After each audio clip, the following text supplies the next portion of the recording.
Hi നമസ്കാരം. Skillway media YouTube ചാനലിലേക്ക് ഒരിക്കൽ കൂടി സ്വാഗതം. ഫയർ ആൻഡ് സേഫ്റ്റി പഠിച്ചാൽ എന്ത് ജോലി, എന്തൊക്കെ മേഖലയിൽ ഏതൊക്കെ പോസ്റ്റുകൾ ലഭിക്കുന്നുണ്ട്?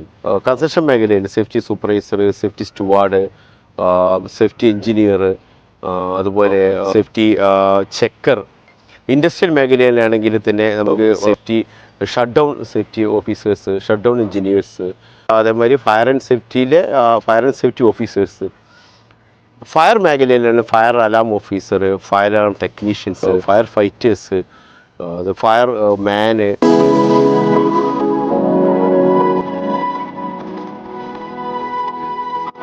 അതുപോലെ ഒരുപാട് മേഖല, സേഫ്റ്റി മേഖലയിലും ഫയർ മേഖലയിലും ഏറ്റവും ഒരുപാട് വ്യത്യസ്തങ്ങളായ നിരവധി പോസ്റ്റുകൾ നമുക്ക് ഒഴിഞ്ഞെടുക്കുന്നുണ്ട്.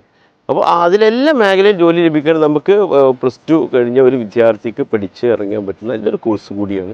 പെട്ടെന്ന് ജോലി ലഭിക്കാവുന്ന ഒരു മേഖലയിലേക്ക് നമ്മൾ പോകുന്നുണ്ടെങ്കിൽ ഏറ്റവും നല്ലൊരു മേഖല കൂടിയാണ് ഫയർ ആൻഡ് സേഫ്റ്റി എന്ന് പറയുന്നത്.